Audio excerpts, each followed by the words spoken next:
दोस्त पहले ये वीडियो देख, बहुत मजा आने वाला है। रात दिया बुता के पिया क्या क्या किया, तो चलिए वीडियो लगाते हैं, आप लोग एंड तक देखिए।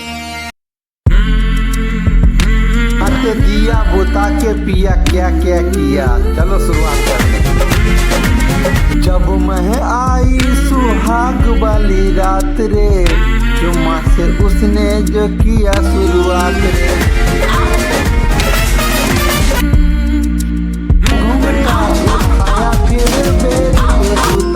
उसने घूमटा उताया फिर बेड पे सुताया, मुझे कमर में दर्द दिया।